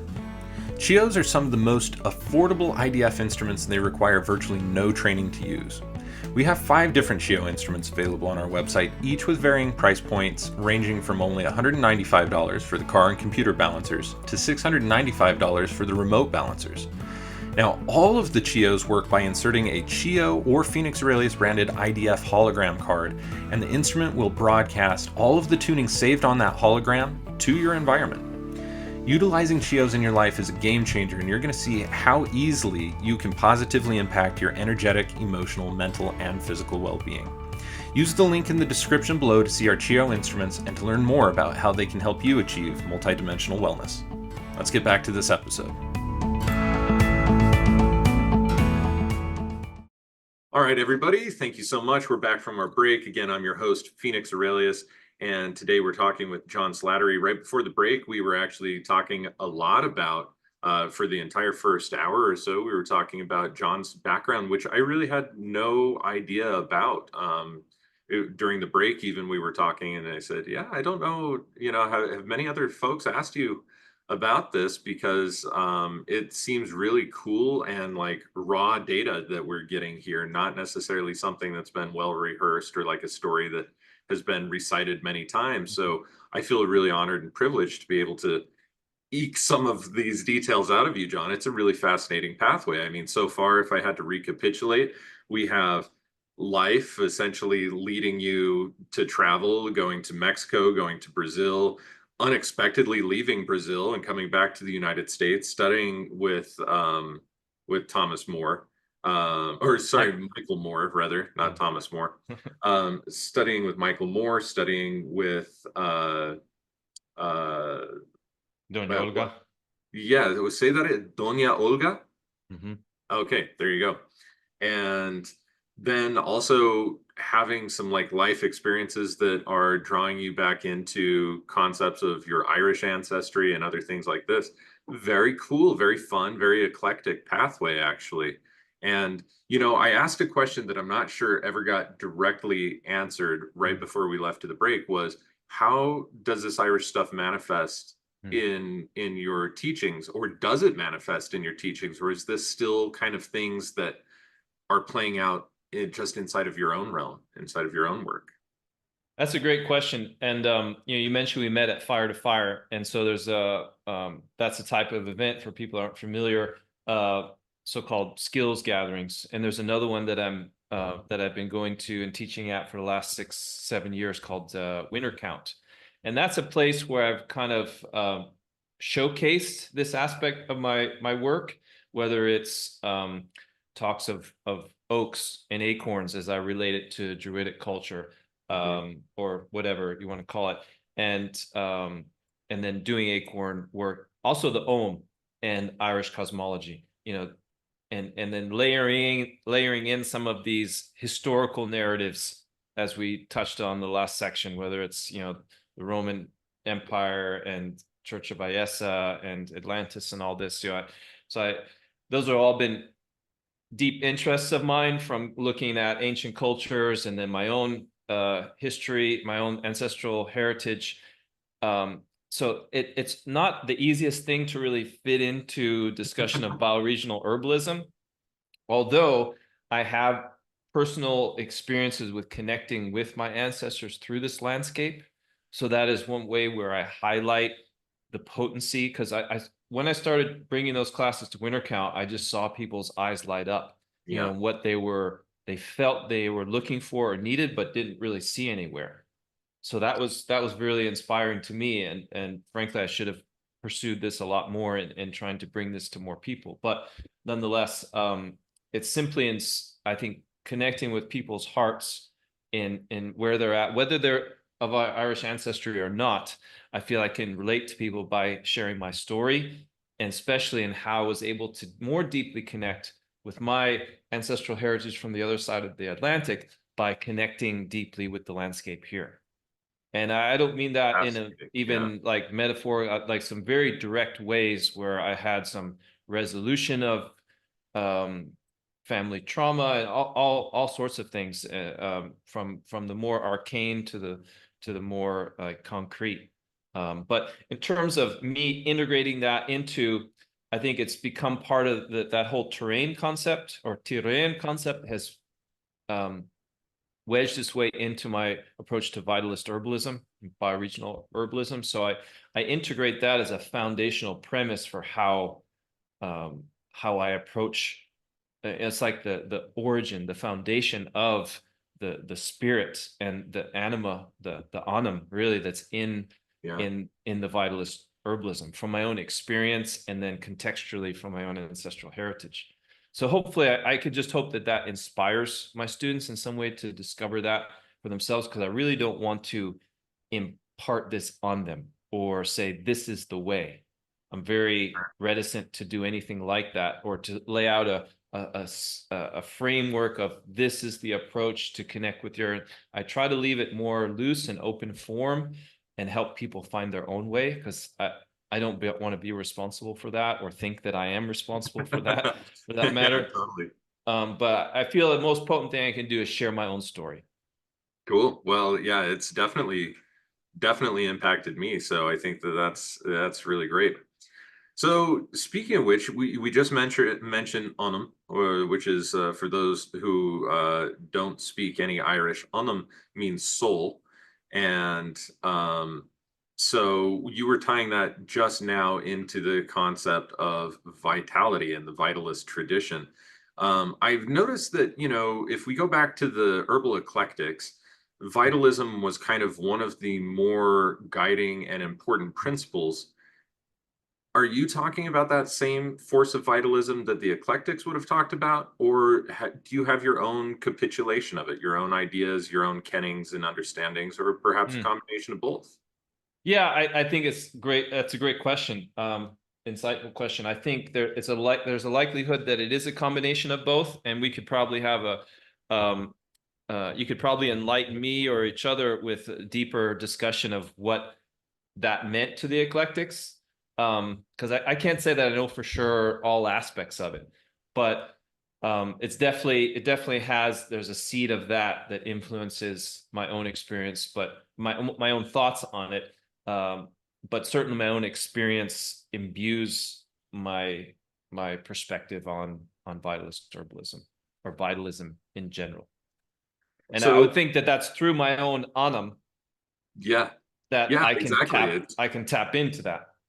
Yeah, absolutely, absolutely. So, with that being said, what does vitalism or the vitalist tradition, or what does vitality just in general mean to you when you are using it as a term to describe the type of work that you do? Yeah, great question. I think it's a place to reset to. We live in an intellectualized world, and some of us are more intellectualized than others, and the male archetype is more intellectualized as well. So in working in the world of nature and wild plants, it is not necessarily an intellectualized realm. Yeah, and so we may construct intellectual framework for that, but like we were discussing earlier with the conundrum of learning all the scientific vernacular and how to categorize all this stuff, I had to undo a lot of that so I could re-participate with, or be back in participation and true relationship. So it's that, what is the value? I've been continually questioning the value of a lot of this architecture of knowledge that I've gained that is in the more abstract realm, and kind of throwing a lot of it off, not as carelessly as I did initially, but let's see what really calls me back, or what do I find myself needing. And the reality is I find myself needing more connection, meaning to be more present with the connection of the life force within me and that which I see around me. So to me, that's in a sense like the core. I keep saying the core of vitalism is this, that, and the other thing, but it's also mysterious. There's because it is a fluid dynamic. I think that's another inherent core principle of vitalism, is that there's a fluid, to recognize that there is a fluid dynamic to life, whereas our intellectual architecture does not clearly state that. There's more of like right-angled understandings and compartmentalization of knowledge, if-then statements, and so there's embedded assumptions in all of that. Yes. Assumptions that it's not fluid. And so the poetry of the Irish language, for example, in its relationship to the landscape, kind of turns that all on its head. What is there's I think an English author that wrote a dig, yet also a highest compliment to the Irish. He said the Irishman's nothing more than his imagination. Yeah, totally. If you're an aspiring academic or an aspiring intellectual, you might feel downgraded by that comment. But if you're in your anam, your true power, you might say, as a human on the land, walking your path, your realm beneath the sun in honor of your ancestors, what greater power do you have than your imagination? Exactly. Other than to then actualize it, of course, like to make things and to speak and to do, but it has to come from that core place of having a connection to your imagination. not just Absolutely, it what does. does ChatGPT tell me to do today. Exactly. Or mother, father, teacher, minister, all these other folks that aren't living your life, maybe trying to live vicariously through you, amend their own mistakes in life through the promise of somebody else. Who knows how all of that's playing out? But yeah, it's like when we are in our most imaginative state, we tend to get into our deepest states of flow Mm, and into our deepest states of creativity and our deepest states of psychic awareness as well. That's one of the most important things. Anytime that I teach psychic development work, I always mm, have to tell people, like, the biggest thing that you can do to become a really dialed in psychic is to give yourself permission to pretend. mm. Because if you can't explore and play in that realm of pretense, you're never even open to the messages that can actually come through or to the amount of information that's there. And when there's no pressure to actually perceive in a quote unquote correct way, then oftentimes you Mm. get the clearest messages, you get the clearest signals. So, Right. You're clearly articulating, perhaps without intending to, like how that's all dismantled within our educational system, as we're yep. meant to focus on a particular achievement of learning rote knowledge. Yeah, exactly. And unfortunately, it drives most people insane. It only leaves a certain type of personality available to the scholastic community and to the realms of, traditional sociological measures of success and other things. Oftentimes, if you abide by that kind of limited structure and know how to memorize details and get past the test and just kind of play the game, but unfortunately it doesn't leave a lot of room for happiness and creativity and art and all of the other extraordinary things that come out of our pathways of imagination. But to turn this back to vitality and vitalism, you were saying that it's a fluid force and that it's something that channels. So with your concept of vitality, do you feel that practicing vitalist herbalism, in the kind of brand that you have, the idea is to make the individual more alive, more in a state of flow, in a state of grace, etc. And Mhm. through that, being able to kind of channel that power, to as it like leaks over through the individual to health and to psychological wellness and to exploring soul passions and other things. Is that kind of like one of the main aims or goals of yours as a vitalist herbalist practitioner? Yes, I would say to accept the individual as such, to accept the man, woman as such, as the premise by which to view them. But then not just so that I like it as a triad, and I also like the Triskel as a symbol for the dynamic, but the triad of person or the people, place, and plants, because it's how it all interrelates. The plants don't have an effect on the individual without some relationship to the place at that time. As simple as, like, is the weather hot and dry now, or is it cold and damp? So the person may respond to that herb differently depending on those conditions. Totally. And the Triskel as a symbol I utilize as a symbol uh, to express the dynamic fluidity, the multidimensional fluidity between these three.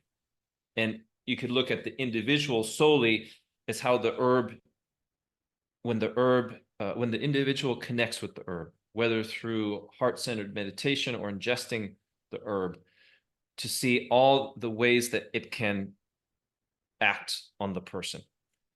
I'm trying to choose my words carefully because I don't have a real elevator pitch on this one, but we tend to look at it linearly, or Yeah, from the true. surface, exteriorly, inwardly. But there is a diagonal, swirling, vertical, horizontal, all simultaneous, things happening concerted and against each other and so forth, that the rational mind can't explain. There really isn't the language, other than if there were language to express this dynamic, which is I utilize the Triskel. In my mind, the Triskel, you see it two-dimensionally, but I think of it as three-dimensionally.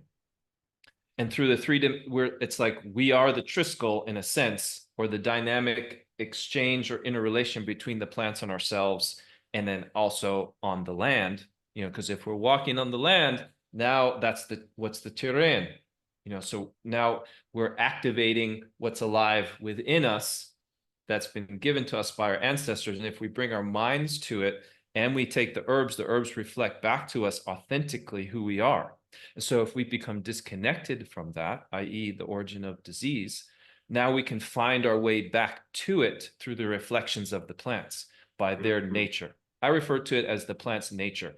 I don't really, I'd be interested to learn more about what you were saying earlier about these Peruvian tabaqueros, because although I recognize the creative capacity of the individual, of the human, I see the plants bring their nature, and then their nature can manifest uniquely depending on the person and where that individual is at, for example, such that the same person can take the same herb day in, day out in different places, and it can have different effects on them. Absolutely. Well, I think that's why I really like what you were saying, is that, if you take you pronounce it Triskel or Triskel? Yeah, that's how I say it. The Okay. Triskelion, they'll say it Yeah. sometimes. Yeah. Yeah. Okay. Yeah. I had always heard it as Triskill. So, but Triskel works as well. That makes sense. Yeah, I've only ever seen it really written. I haven't had a lot of opportunities to discuss it in conversation. At any Likewise. rate, that being said, people place plants. I think that is a really fantastic model to help to understand things, because if I go into everything that I know about, like Chinese medicine and Ayurveda and other different types of traditions as well, if we were to, they never really discussed it like that in any of the teachings that I had, but we always talk about constitution. That's a person. We always talk about the weather, the season, the landscape, Elements, yeah. those things of place. And then you have the qualities, or the temper, the taste, and the rasa, and whatever else of the plants themselves. And so realistically, if we distill it down, there are these three deterministic factors that I could say, yeah, that jives with kind of what I know too. And it's really interesting. You were talking about just a second ago about the plants, taking them, in a different location and getting a different effect. I can't tell you how many times I've done that. I'll travel from Utah, for instance, to our place in West Virginia. And during our time in West Virginia, the plants that I was taking in Utah become absolutely obsolete, and actually tend to cause more aggravations than they do help over there, whereas the opposite is true. But I'm dealing with more of a humid environment and a completely forested, mossy, mushroomy, fungusy type of environment out in West Virginia, deep in the forest, as opposed to here, I'm literally butt up high mountain desert, right up against a mountain. Of course, the herbs are going to respond differently. Just even from a personality perspective, I think I respond differently when I'm covered in a broadleaf forest with plenty of water and freshwater springs and salamanders and mushrooms and all the things around me. My soul is able to relax and to exhale in a way where in the desert, I'm always feeling like I need to plan my next steps wisely, because I've only got so much water before I'm completely dehydrated, before I'm going to have to take these other different types of measures, or the way that I'm harvesting herbs, the way that I'm engaging in what I do on the day to day is totally different. Out here I have to plan, like maybe I get a little bit of shade in the evening hours when the scrub oak are providing little bits of shade against the deeply intense westerly sun that we get during later hours during the summertime here. And it changes my nature. Like, I tend to be here in the desert a little bit more feisty, a little bit more hot, a little bit more dry, in terms of my body ecology, but as well as my temperament, my own personality. So it makes sense, of course, that the herbs are going to have a vastly different reaction.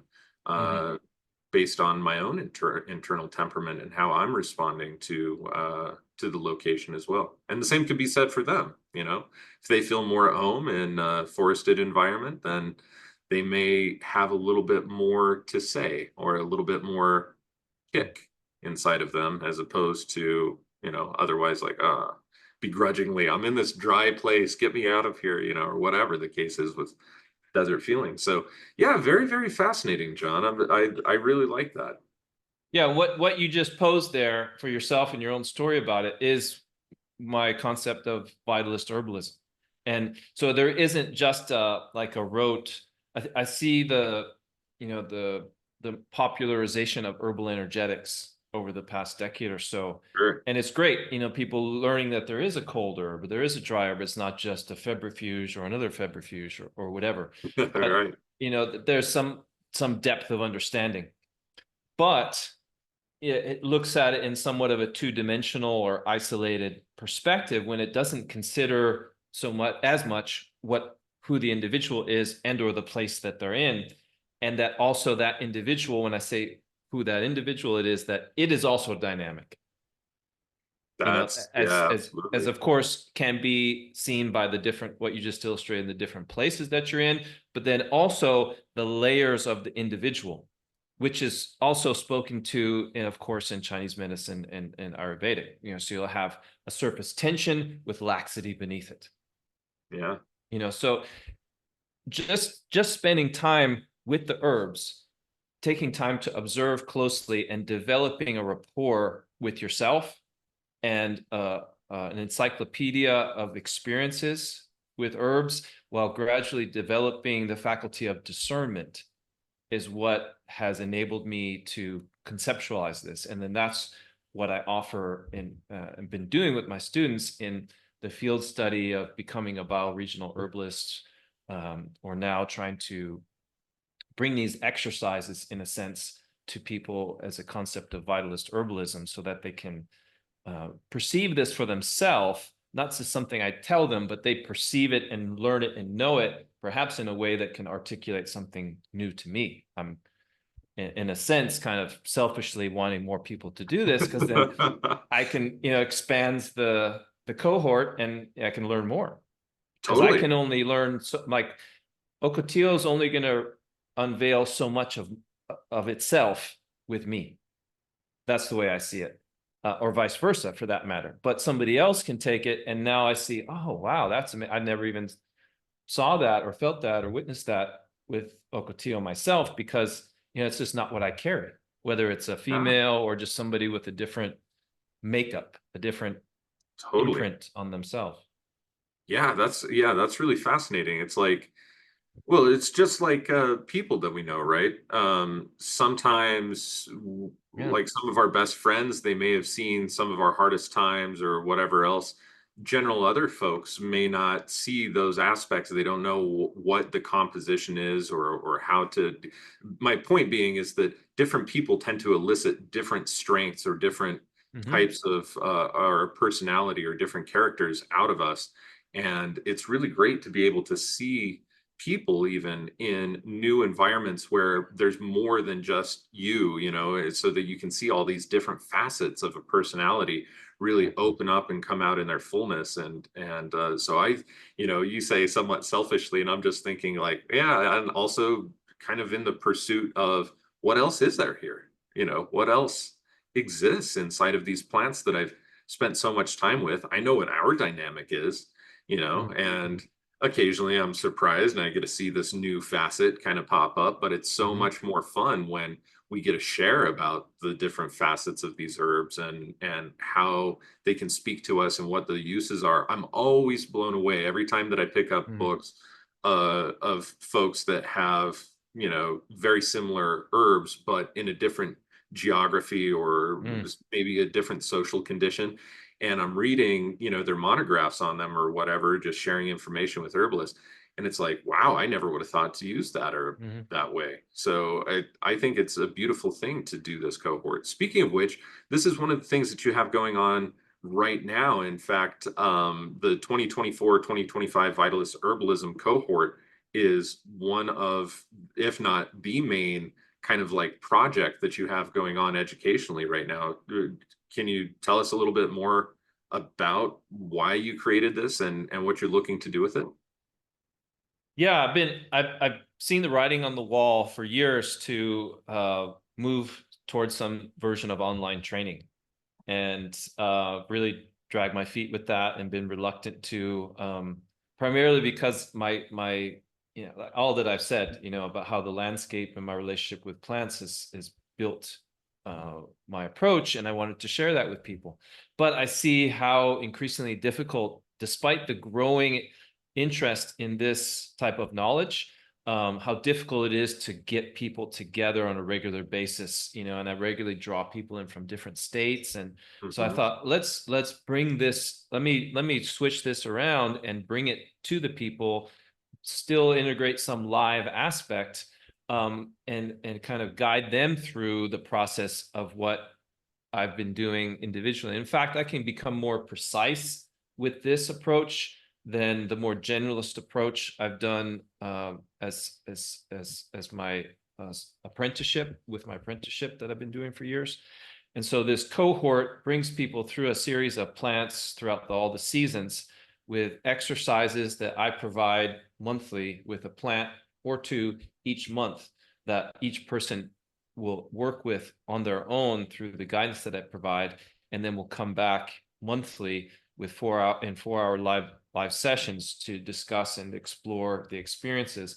And then I'll be able to highlight certain things throughout, emphasizing the core principles of vitalism and plant energetics, so that this, as we kind of gradually go through this, they're like washed through the process of learning the principles through all these different plants that will highlight the different organs and tissues and so forth, and energetically bring forth different things within the individual. So it's somewhat carefully sculpted structure in order to bring about a holistic appreciation for how one learns and what one can learn with the plants in a vitalist approach, and tempering it back to a vitalist perspective without saying, okay, this is the herb that's good for this. Today we're going to talk about herbs for, urinary tract infections.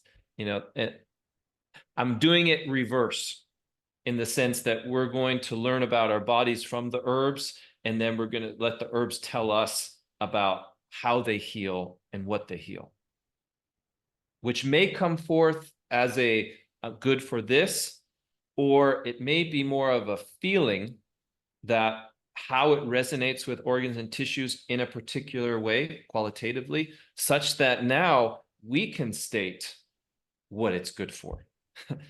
Yeah. In relation to what we actually see right in front of us, because there's an experiential knowledge in what we felt, and to the extent that we can maybe even empathically or recognize that, feel that in the person that we're working with, whether it's a family member or a friend, or we take it to the professional level, a client or patient, and then also overlaying the emotional, psychospiritual aspects of what we may have discovered or uncovered about the nature of this plant.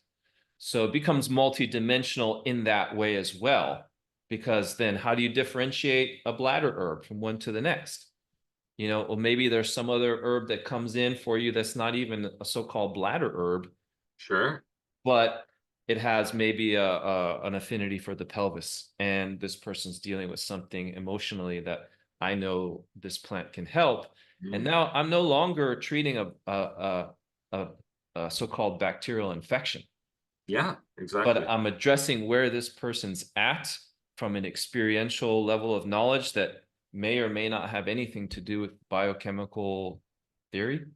Yep. But I may also feel very confident in that, not in a belief so much as from an experiential knowledge perspective. So anyway, that's kind of going further afield from your question, but that's really where I that's what I envision for people who partake in this cohort, to become not necessarily trained. Like years ago, when I started my apprenticeship in 2010, my vision was to train an army of herbalists. Right. With all of this information. and I just saw that's not working. That's not working.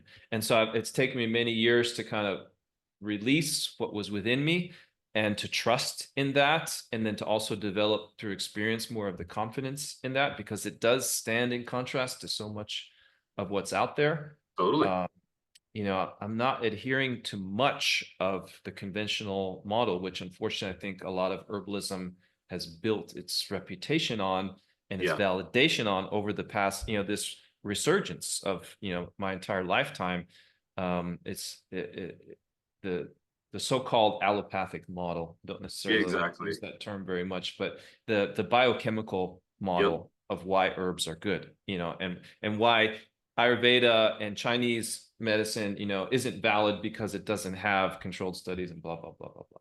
Yeah, so, exactly. It's such a reductionistic view. And I can understand why certain herbalists would actually see some sex appeal in going down that direction, because now it can offer, the idea is at its best that it could possibly offer us some understanding through a scientific lens, and therefore also some sort of validation of what is already being done. But oftentimes we lose so much about the actual intelligence of herbs and their multidimensional uses, the more that we just try to create a reductionistic model of this biochemical does this, or these sets of biochemicals in tandem do this type of thing. It may help to give us some interesting understandings of what isolated biochemicals, phytochemicals, mycochemicals, et cetera, what they are capable of doing in the body, but to reduce it to that really takes away from the whole art of it as a whole. And it also takes the science of it and it isolates just one component of science. So yeah, I find that a lot of herbalists in the modern day are maybe trained by those models or have been informed by those models a lot, but they're really craving something different and craving a deeper connection with plants the way that they knew with our ancestors would, because the biochemical model is, not even 100 years deep right now, and so to get back to kind of more of our roots and more of a way of taking a look at, plant energetics, or taking a look at, various different types of things, like the nature of each individual plant. So you might find, say ocotillo, or you might find other different plants all over the place. But this one over here maybe does not have all of the conducive conditions for its growth, but there it still is. And what type of personality is that particular being, that expression of that plant going to have, as opposed to this one over here that's in a stand with lots of other plants, where they are well tended and have all the water and don't need all the survival, all of the same survival mechanisms kicked in, and maybe don't have the same traumas and other things like that. I think that just like we see in people, a depth of personality usually comes from the traumas that people have not just endured, because that can shut down the personality just alone, but have overcome and have learned to thrive inside of that and accept, this is my dharma, this is my path. I wouldn't have developed these skill sets, these properties, if it wasn't for these difficult conditions that have helped me, forced me even to rise to the occasion just to survive. It creates a depth of character and a depth of, medicinal potency when we're looking at it from an herbalist perspective that maybe we wouldn't have otherwise. I think a lot of people are looking for what gives us a way of looking at these things and understanding these things, and how can we elicit and tease out these different lesser common aspects of the herbs here in the Western world. So, well, in the Eastern world too, don't get me wrong. I think that traditional Chinese medicine and Ayurvedic herbalists are oftentimes just as disconnected from the herbs themselves in their growing form as what a lot of Western folks who, I order Golden Seal because of its berberine, so, right.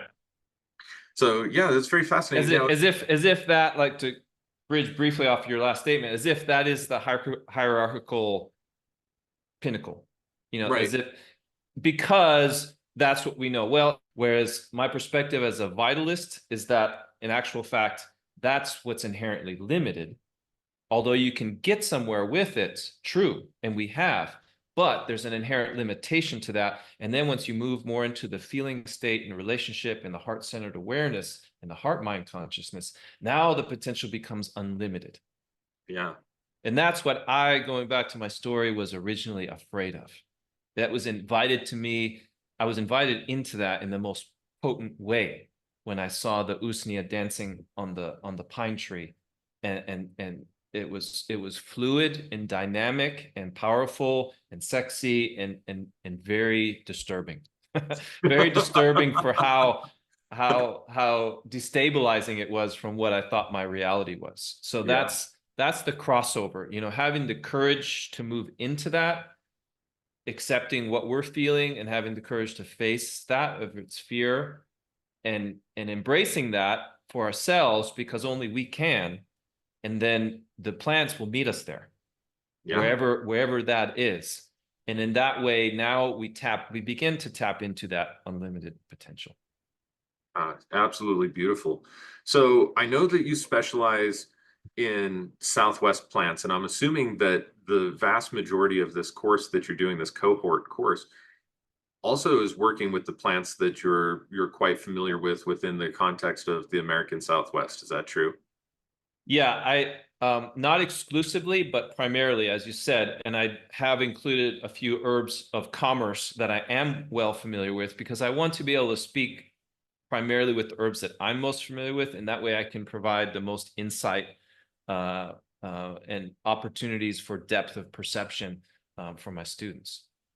Super cool, man. Super cool. So what would you say this course is directed to? Like who's the primary demographic? Are these also people who are living in the American Southwest, or are people who maybe are from New York or Canada or whatever? If they were to sign up for this course, would they be able to draw something out of this as well, even though they won't have the opportunity maybe to live amongst and to participate in the same type of plant relationship that you yourself have with some of these guys?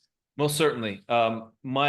I started teaching some classes years ago called Becoming a Bioregional Herbalist. So I'm imparting these concepts and principles through whatever we see in front of us, but it's not exclusive to what we see in front of us. It's more of the process.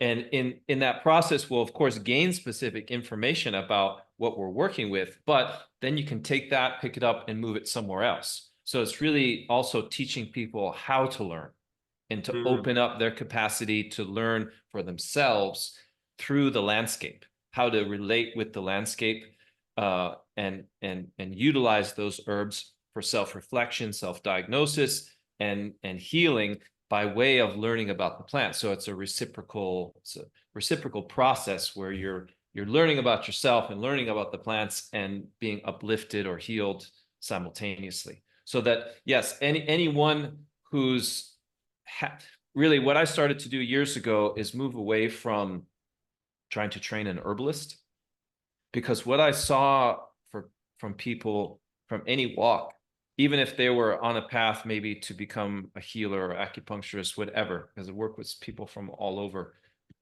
so many different fields, that just the experience of relating with nature in the simplest sense of like going for a hike and talking about these things and putting our minds in a particular place was so heart opening and mind opening for people and transformative for so many people, that I see that that's where the potency was. It wasn't about creating a particular tidy, certified herbalist product, but helping people in general reconnect with the natural world who have that proclivity, who have that interest.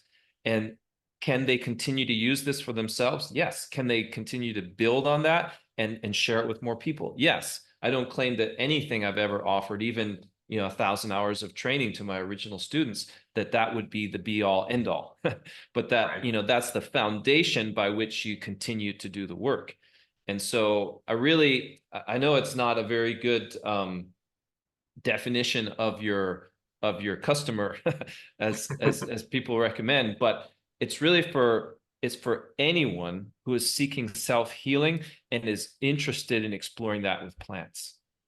And I also see that as a foundational requisite for one who would be doing that, who would have the eventual intent of doing that with or for other people.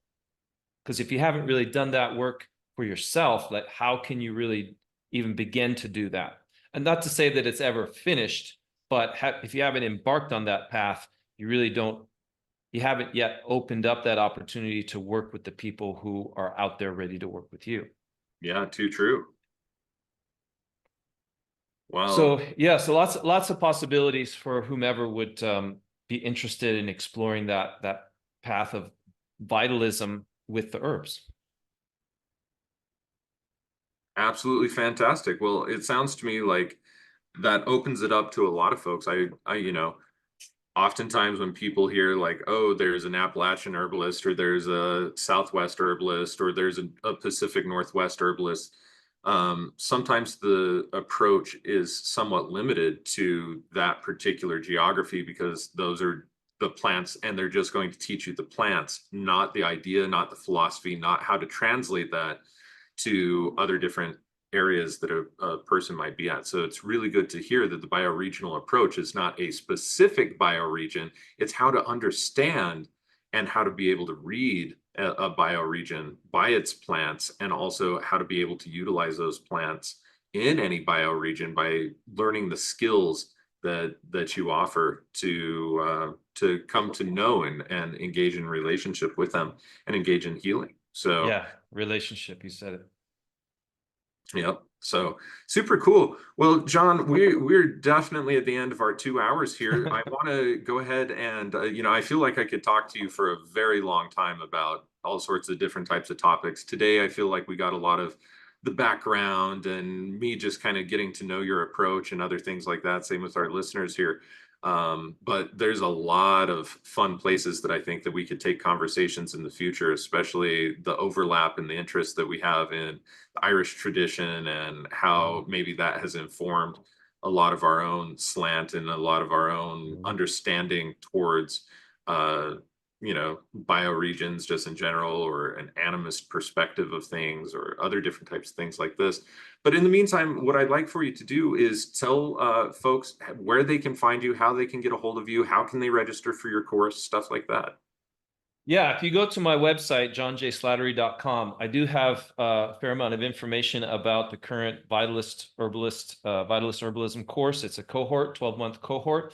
It will be beginning October 24th, but we're taking in people right now into the private community. There are 3 tiers. Yep, there you see. Tier 1 is a little bit more self-guided. Tier 2 and 3 will take part in the live sessions. It's all within a private community. I'll be releasing resources into that private community, resources I've written, and videos that I'll take, and provide more information on my story to contextualize Vitalist herbalism and bioregional herbalism for the students. And it'll be a community where everyone can interrelate about their experiences with the monthly exercises that I mentioned earlier that people will be doing on their own, and then bringing that back to the community to share. So it'll be an enriching environment.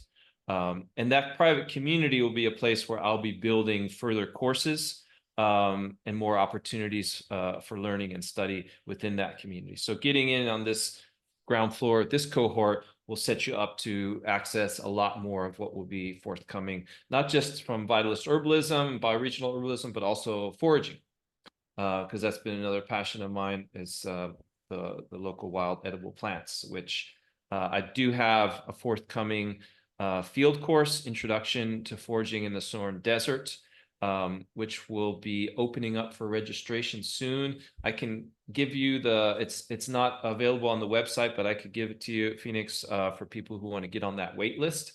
Or you can just sign up for my newsletter there at the bottom, I think, of any page, certainly on the homepage there. Yeah, on the homepage, I guess. Okay. You can sign up for that. And I send out a weekly newsletter with some insights of Vitalist herbalism, or my experience with individual plants or foraging, kind of mix it up within that realm. And then the foraging course will be scheduled roughly March to November of next year. We're just about to complete in this November the current year. This will be the third year that I'll be offering that. And it's a very enriching course to get a hands-on experience in the field. It's really the only thing that I'm doing fully in the field right now, but I will be also offering small classes, series of classes on foraging plants in the Sonoran Desert, at wild edible plants in the Sonoran Desert, in that private community as well, which if you get on my newsletter now, you'll be learning about when that releases soon. Super cool. Yeah, and that's actually the way that I've kind of kept tabs on you over the years since we first met, was by signing up for that newsletter and just seeing all the different types of courses that you have going on. I think it's absolutely fantastic. I strongly suggest all of the listeners, if you're interested, if anything that John said kind of struck a chord with you today, get on his newsletter list, stay apprised of the things that he's doing. He's definitely got some of the more immersive types of herbal programs that I've seen pretty much anywhere, actually. There's a few teachers out in the Pacific Northwest that I see that are pretty active, and a couple out in Maine that are pretty active, a few in Appalachia, but really, you're doing some really, really great work. And, I keep my eyes on about 200 to 300 different types of herbalists and alchemists and spagirists and stuff from all over the world. And I would definitely say that yours are some of the more inspiring, at least to me, and some of the more in-depth programs that I get to see. And also just Thank really you, Phoenix. fast, yeah, by all means, brother. One thing that, let me share my screen again, that I'd like to mention here, which I'm not even sure that you know about this. This looks here like holy basil. Yeah. You got it. Yep, Yeah. that's from my garden. I know it is. Krishna Tulsi. Yep, exactly. What's true is that you ended up giving me some at Fire to Fire a couple of years ago. We actually ended up making a spagyric tincture Oh, of cool. that holy basil. And so we've got that right here. And yeah, right now, this is one of the things I think we even have. Yep, there it is. And we link to your website too. Oh, right on. Leaves from the garden of our dear friend, renowned herbalist, John Slattery. That's So great. I had no idea. I didn't even remember giving you that. That's yeah, really well, cool. it was one of those things where you were packing up and you had a bunch Mm-hmm. of herbs out on the table. I was talking with you and you're like, here, do you want this? I was like, hell yeah, I do. So we ended up taking that and making a spagyric tincture out of that. So Fantastic. yep. All right, guys. Well, I want to thank you guys all for watching this episode. It was a great time with John. If you have any questions for him, you can always reach out via the contact info on his page. Please visit his website. Consider taking his cohort course. It's going to be an absolutely fantastic program. I can already guarantee you that, especially if you felt any sort of thread of connection, intrigue, or interest at any point of this interview, definitely keep an eye on what he's doing. If not, sign up immediately for the next opportunity. Different individuals like John are somewhat rare in my experience. And so when you find them, learn from them, because, this is a very important time for us to keep all of the different types of herbal traditions alive and going and moving. And if they don't pass on through us, who do they pass on to or through to the next generation? So it's a very important thing for us to think about. And thank you, John, so much for all of your time today. I really appreciate the time and the thoughtfulness and all of the discussion that we've had. And we'll be sure to have you on for another follow-up episode before too long, brother. You bet, Phoenix. That'd be great. I really enjoyed talking with you today. And yeah, you tell me anytime. I'd be happy to join you again. Sounds good, man. Thank you so much. Again, thank you to all of you. If you like this episode, please like, share, subscribe. Be sure to share this on your socials and with anybody that you think would enjoy this. And until next time, keep well. Many blessings to you all.